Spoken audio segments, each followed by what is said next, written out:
শুভ সকাল বন্ধুরা, MS lifestyle চ্যানেলে আরও একটি নতুন ব্লগ নিয়ে তোমাদের সামনে চলে আসলাম। আর আশা করি আজকের ব্লগটি তোমাদের খুবই ভালো লাগবে। তোমরা সবাই কিন্তু আমার সাথে থেকো আর ব্লগটি দেখতে থেকো। দেখো বন্ধুরা, সকালে ঘুম থেকে উঠেই আমি সকালের পরিবেশটা তোমাদের সাথে শেয়ার করলাম। আর এই কয়দিন ধরে তো বৃষ্টি হচ্ছিল, আর আজ একদমই বৃষ্টি হয়নি। সকালে ঘুম থেকে উঠেই দেখি একদম ঝলমলিয়ে রোদ উঠেছে, আর এত সুন্দর লাগছে দেখতে আকাশটা, তা কি বলবো তোমাদেরকে। সেই জন্য ভাবলাম, আমি দেখলাম এত সুন্দর একটা ওয়েদার, তা আমার বন্ধুদেরকে না দেখালে হয়, সেই জন্যই তোমাদেরকেও একটু দেখিয়ে দিলাম। তারপরেই দেখো আমি ঘরে চলে এসেছি। ঘরের কাজকর্ম সব কমপ্লিট করে নেব। আর ঘরটায় এটা ওটা আছেও ছড়ানো এলোমেলো, সেগুলোই একটু গুছিয়ে নেব। কারণ আমার জানো তো, ঘর বাড়ি এলোমেলো থাকলে পারে, কোনো জিনিস গোছানো না থাকলে একদমই মনটা ভালো লাগে না। কতক্ষণে ভাববো যে আমি ঘরটা গুছিয়ে নিই আগে। তাই বিছনাটা গুছিয়ে নিয়ে বিছনাটা ভালো করে ঝেড়েও নিলাম। তারপরে আমি ঘরটাও ঝাড় দিয়ে নেব।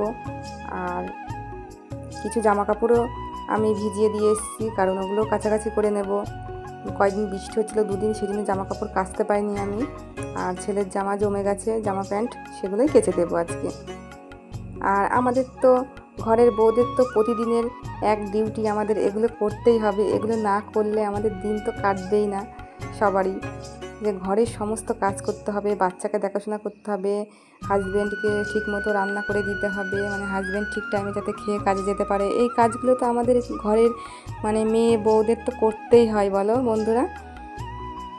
আর দেখবে, এই কাজগুলো না করলেও কিন্তু নিজেকেও ভালো লাগে না, নিজেরও যে সবসময় মনে হয় যেন কি একটা করিনি। তুমি হয়তো ভাববে যে একটা দিন একটু রেস্ট নিলে ভালো হতো, একটা দিন হয়তো এই কাজগুলোর থেকে যদি একটু রেহাই পেতাম, কিন্তু সেই দিনটাই তোমার দেখবে ভালো কাটবে না।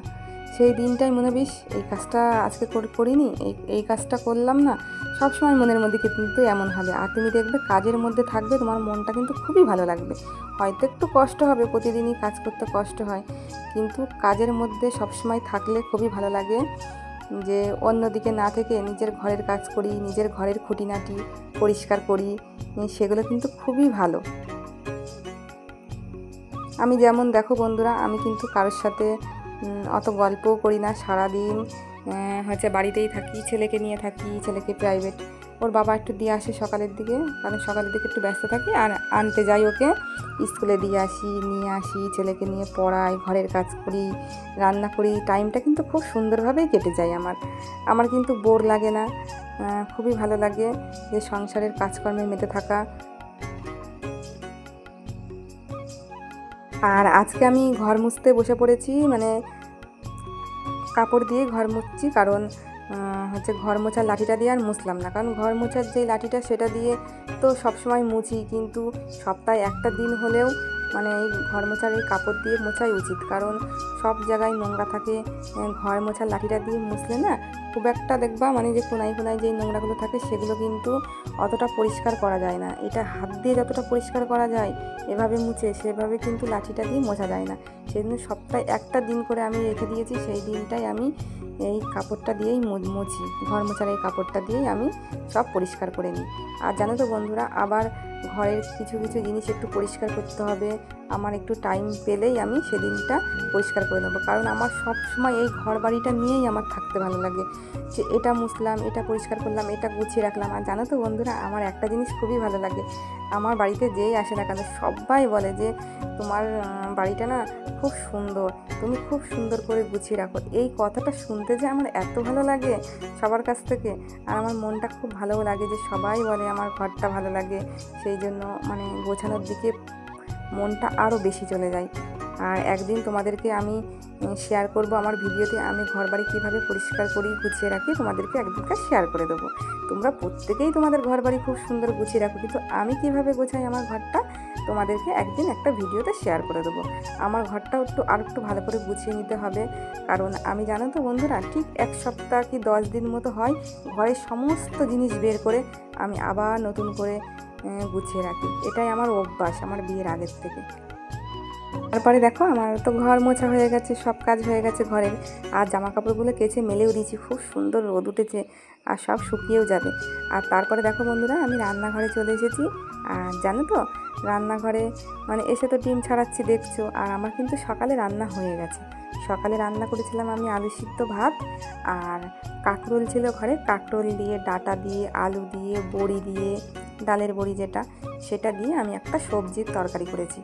ওটা দিয়েই সকালে খাওয়া দাওয়া করেছি। আর দুপুরে ভাবলাম যে ছেলের জন্য দুধ নেওয়া হয়েছিল, যে দুধটা একটু জাল দিয়ে রেখে দিই, আর ডিমটা আমি ছাড়িয়ে নিচ্ছি। আর আমার ছেলে দুপুরে দুধ দিয়ে ভাত খাবে, তাই ভাবলাম যে দুটো ডিম শুধুই রান্না করি। তাই ডিম দুটো ছাড়িয়ে নিচ্ছি। আর ডিম দুটো জানো তো বন্ধুরা, আলু দেবো না, শুধু একদম ডিমের ঝাল করব। আর আজকে কিন্তু ডিমের ঝালটা খুব সুন্দর হয়েছিল খেতে, আর তোমাদের সাথে শেয়ারও করব আমি কিভাবে করি। আর এইদিকে দেখো, আমি দুধ জাল দিতে বসিয়ে দিয়েছি, দুধটা গরম করে রেখে দিই, ছেলে ভাত দিয়ে খাবে। আর অল্প একটু থাকবে, সেটা কমপ্লান দিয়ে সন্ধ্যেবেলা খাইয়ে দেবো।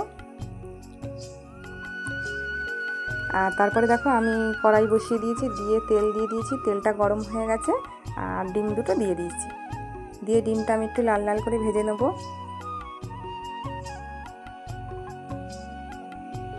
আর ডিমটা ভাজা হয়ে গেলে আমি ডিমটা তুলে রেখে তাতে আমি একটু মশলা দেব। আর ডিমের মশলায় আমি দিয়েছি পেঁয়াজ বাটা, আদা বাটা, একটু রসুন বাটা আর জিরে বাটা, আর একটুখানি লঙ্কার গুঁড়ো দিয়ে। আর নামানোর আগে তো আমি গরম মশলা দিয়ে নামিয়ে নিয়েছি।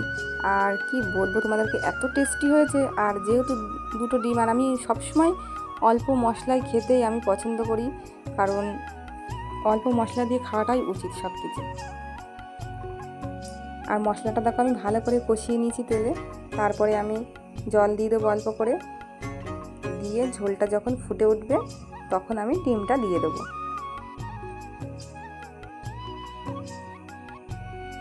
এই ঝোলটা আমার ফুটে গেছে, এবার আমি ডিম দুটো দিয়ে দেবো। দিয়ে ডিমটা যখন ফুটে যাবে তখন আমি গরম মশলা দিয়ে নামিয়ে নেবো। আর আজকে এত সুন্দর হয়েছিল ডিমের ঝোলটা, তা কী বলবো তোমাদেরকে, খুব সুন্দর টেস্টি হয়েছিল। আলু ছাড়াও কিন্তু ডিমের ঝোল খুব ভালো লাগে খেতে।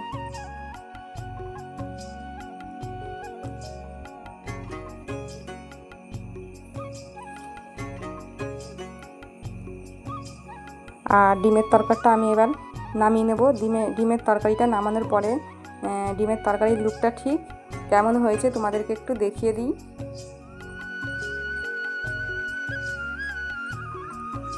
আর তারপরে রান্না হয়ে যাওয়ার পর আমি তোমাদেরকে একবার দেখিয়ে দিই আমি কী কী রান্না করেছি। হাঁড়িতে রয়েছে ভাত, আর এদিকে দেখো সেই বললাম তোমাদেরকে সব রকম সবজি দিয়ে একটা তরকারি, এই যে।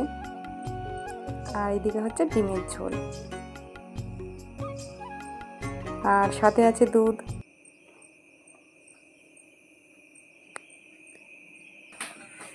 হ্যালো বন্ধুরা, চলে আসলাম তোমাদের সামনে সন্ধ্যাবেলা। আর এখন দেখো সন্ধ্যার টিফিন নিয়ে বসে পড়েছি। মানে একটু ঘুমিয়েছি দুপুরবেলা, তারপর বিকালবেলা উঠলাম, উঠে যা বাকির কাজ ছিল সব করলাম। তা সন্ধ্যাবেলা ভাবলাম খিদে পেয়েছে, তা একটু টিফিন বানাই। তা টিফিনে আছে আজকে আমাদের এই যে লিকার চা, আর ছেলের আছে কমপ্লান। ছেলের কমপ্লানটা কোথায়? হ্যাঁ, ছেলের কমপ্লানটা ঠান্ডা হচ্ছে ওইদিকে। আর সাথে আছে একটু অল্প একটু সুজি, অল্প একটুই বানানো হয়েছে। আর এই যে একটু গোলা রুটি বানিয়ে নিয়েছি কয়েকটা, এই যে বড়া টাইপের ভেজে নিয়েছি। এটা চা দিয়ে এখন টিফিনে খাওয়া হবে। তা বন্ধুরা, ব্লগটি আজ এই পর্যন্তই। দেখা হবে আর একটি নতুন ব্লগের সঙ্গে। আর তোমরা সবাই সুস্থ থেকো, ভালো থেকো। আর আমার ব্লগটি যদি তোমাদের ভালো লাগে, লাইক, কমেন্ট, শেয়ার ও সাবস্ক্রাইব করে দিও, আর আমার পাশে থেকো।